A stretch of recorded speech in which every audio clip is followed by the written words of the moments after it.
All right, welcome everyone. We're Semblance of Sanity. I'm Caleb. I'm Jacob. And we're here for Legend of the Galactic Heroes, Episode 4. All right, we got a very Alliance-focused episode last the previous episode. one. So the next one's definitely going to be Empire-focused. Probably, yeah.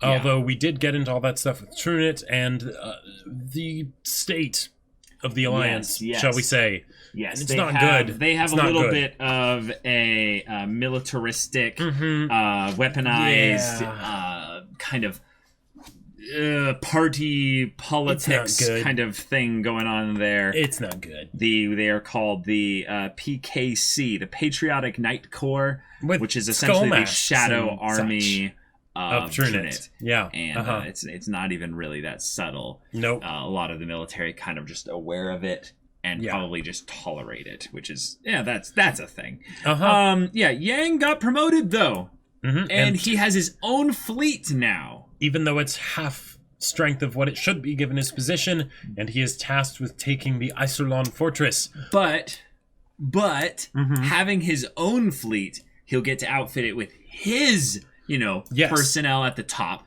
which means he gets in some ways the setup. Right, he can run it how he wants. Yes, he gets the setup that he'd like. Yep. I do find it funny that it was the 13th fleet, which means he's the unlucky kind of probably fleet that gets sent to everything. Sure, and certainly sent to probably die at the Iserlon, or at least that's what Trunit hopes. But Yeah. Some focus on Reinhardt would be great, though, given that he, in the previous bit, did receive a bit of a promotion as well in the military sense as well. And he has been put on the fast track to being a Marquis. So, stuff with the Kaiser, his sister, jealous, peers in the military and politics reign as well. Let's jump right into it, guys. All right, everyone, be sure to go check out the reaction portion of the video in the description below, and then come back here for the discussion.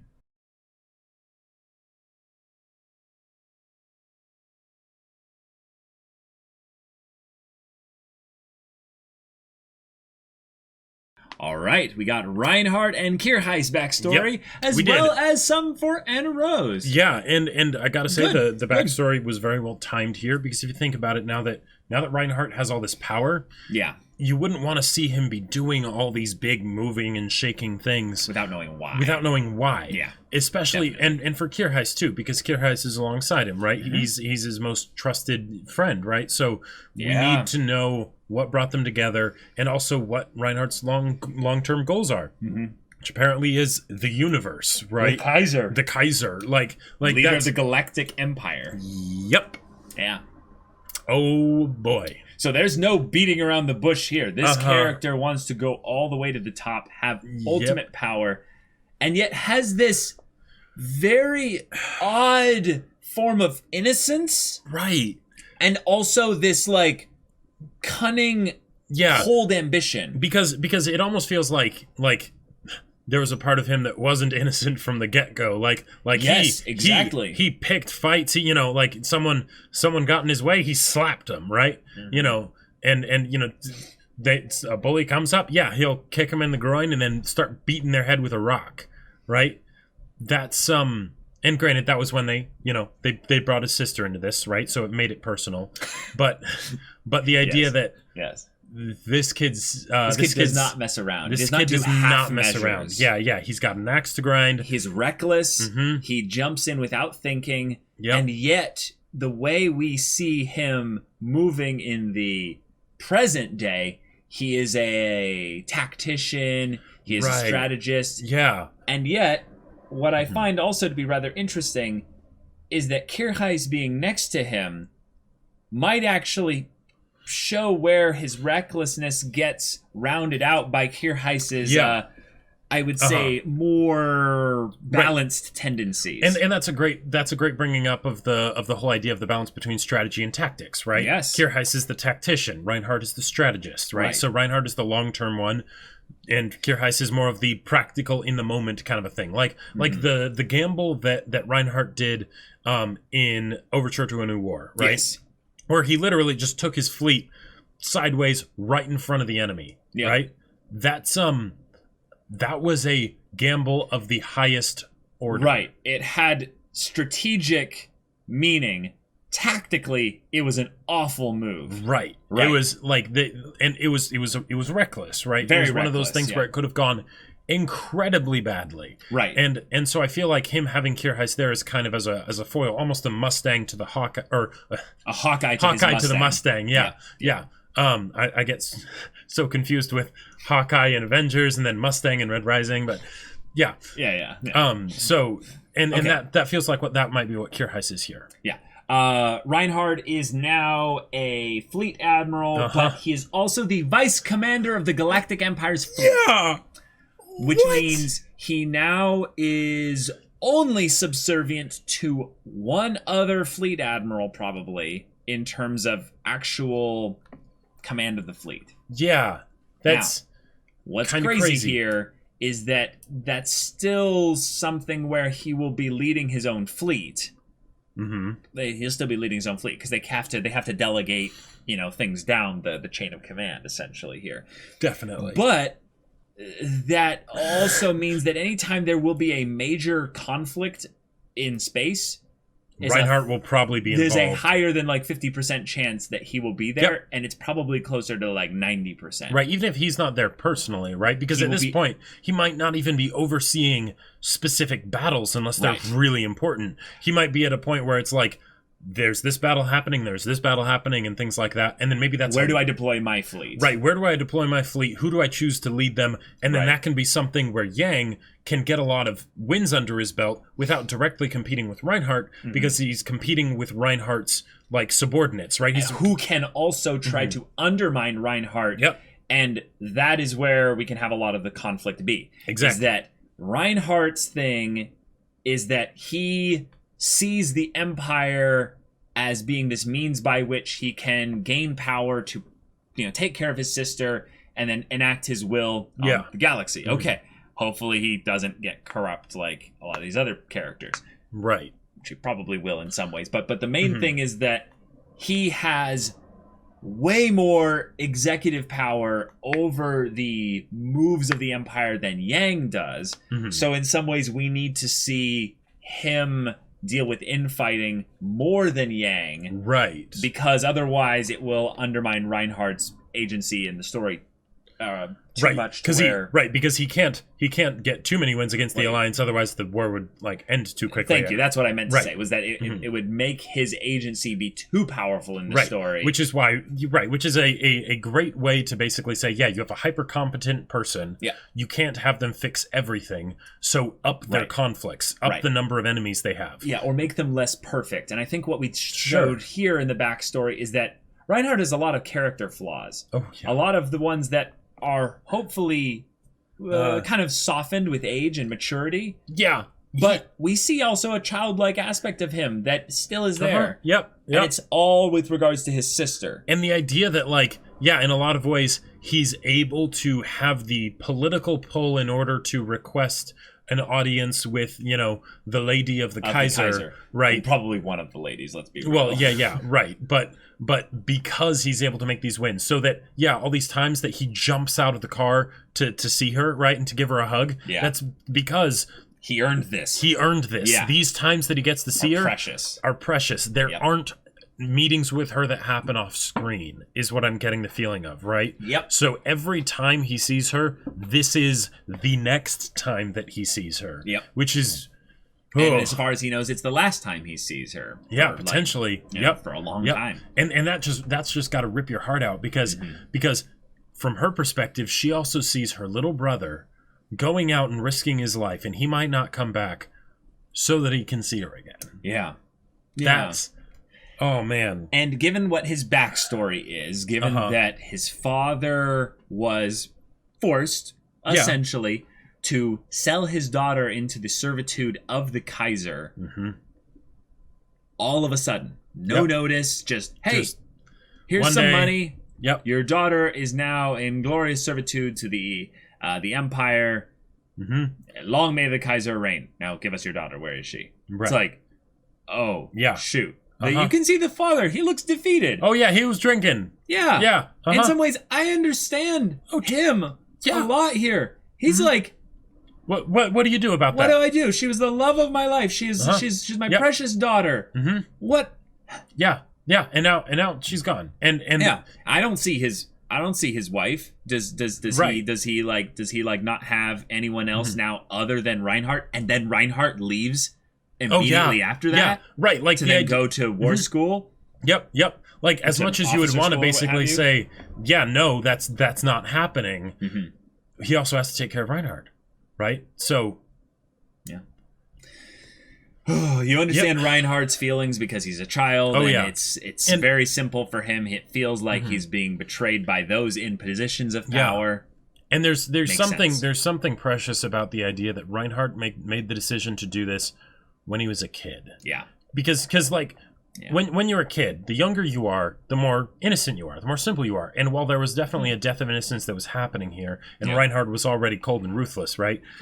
There's this idea that this is something that he is not doing for himself. Because whenever you tell these kinds of stories, right, where you have the character that is seeking to acquire power, there's always the question of how much are they doing it for someone else versus how much are they doing it for themselves. Yeah. And it usually always starts with doing it for someone else, but how much really? How much really? How much of it is actually a power tripping? I would say about 75% of it for Reinhardt is for his sister. Right. And that's what I think is so important. A lot of the times I would say it's not as much of that, right? Right. And while I could definitely see it be something that bleeds into turning into something else, the fact that it started early meant that there wasn't this wasn't some ulterior motive like I'm going to use this as the why to get Kirchheis on my side or something, so that way I can get power. No. He wants his sister. He wants his sister back, right? Yeah. And so there you go, right? And that's driving him to do all of these things. Yeah. Of course, he's getting into a realm of things that is a lot more complicated, where simple things like I want to see my sister again maybe don't take you the whole way. Yeah. Right? And what do you do then? Mm-hmm. What do you do? And so, yeah. So here we are. Yep. Here we are. Kirchheis and Reinhardt have a very interesting origin in the way they met. Yep. Reinhardt, the von Musels, they are a poor noble family, but they still end up on Odin. Like, this is still a big deal. Like, they are on the main capital planet in the Galactic Empire. So the Kaiser's estate is right over there. Right. It's a place that, even if it took a while, you could get to. Yeah. Right. Which probably also has something to do with the aesthetic that the Kaiser chooses to take, right? Mm-hmm. Very, very Victorian era and all that stuff. So the security would probably have to adjust accordingly.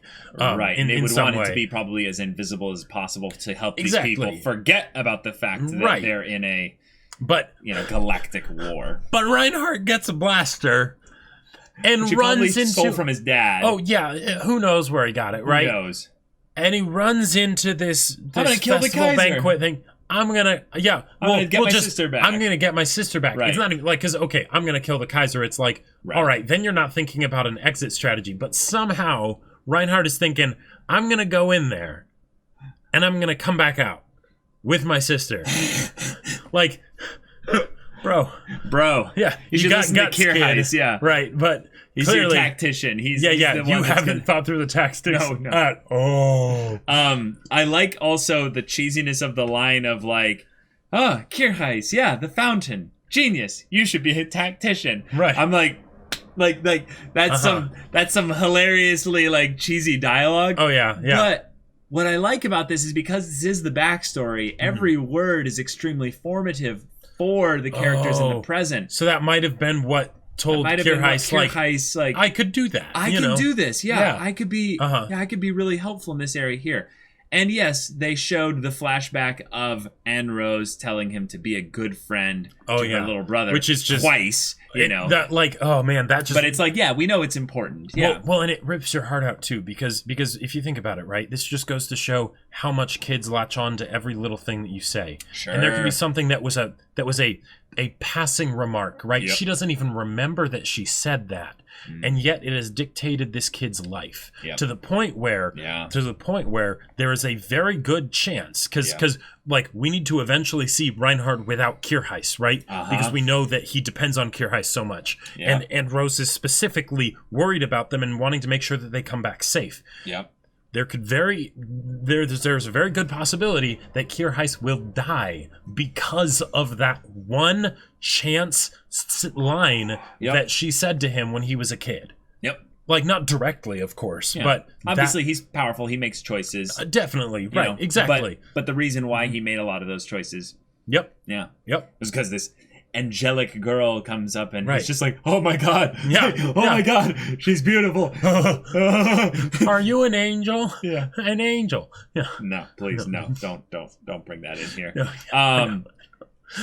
We also got something specific about the two of them going on their little adventure, but him, Reinhardt specifically, having a bit of a scary early on adoption of might makes right, power is the way for everything, and there's some really twisted things you can start to adopt as truth. And when you think that way. Yes. And the thing is that in the ways that he would use it, there was always it wasn't what he went to first, right? Yes. The kid puts out his leg and he's like, hey, please, move, right? Right. And he doesn't. And then he slaps him. But, so it's like, okay, he stands up for himself, right? Sure. Yeah. But he goes there pretty quickly. Okay, he insults his sister and says, and says all that stuff. Okay, yeah, he wants to defend his sister. I drop kick you in the nuts. That ended the fight, by the way. Yeah, that ended the fight. Yeah. Anyone who's a guy that's been drop kicked in the nuts, it hurts so bad. I don't care how old you are. These kids' balls might not have exactly dropped by that point. Of course not. But at that point, you could run away. You could do, whatever, you right? You could do anything. But no, he goes for a overwhelming rock, force. And he basically says, you will never bully me again. You will never say anything bad about my sister again. I'll beat you near to death. The only reason he stopped was because Kirheis showed physically stopped him. Yes. It wasn't even that he said stop. He actually pulled him away. Right. So, yeah, whether that's an anger thing or that's him basically as a cold calculating decision of I will remove you as a threat from here on out kind of a thing. I literally see it as a thing of, okay, then you don't care what happens to you, so I don't either. Right. You are now on my shit list. You don't want to be on my shit list. Yeah. Yeah. And yep. Yeah. Mm-hmm. Yeah. I'm excited for this. This is cool. Yeah. I find it funny now that we're watching two shows where a blonde is about to make attempts to rise within an organization and has a very cold kind of aspect when it comes to people that they find to be, all right, you're a bad person. Now I'm just going to end your right. Yeah. That's kind of funny. So this is where we are. This is great. I love how it's setting the story up because it's so classic in how it goes about doing everything. Yep. But it's so good, and I can only imagine how much better it's going to get moving forward. Yeah. So Legend of the Galactic Heroes, y'all. We got our titular main characters established, kind of in there. I'm just trying to put them both against each other. You're the one that made it weird. Oh my god. But y'all, thank you so much for watching this episode's reaction and discussion. If you want to see the next episode's reaction and discussion right now, though, go check out the link in the description below for our Patreon. You can get it in early access there. You can watch full-length timer reactions there, and all this comes with Discord access. So you can chat with us and the community there about this show, about anime in general, and you can also talk with Jacob about his book that he wrote. That's right. I wrote a sci-fi novel. It's called Battle Lines. It's available for purchase on Amazon. The link is in the description. It's in both hardback and ebook. So whichever works best for you, go check it out. Yeah, so if any of that... I just had like a spray conniption there. That was hilarious. If any of that interests you, we'll see you there. But until then, we're Semblance of Sanity. I'm Caleb. I'm Jacob. And we'll see you all next time.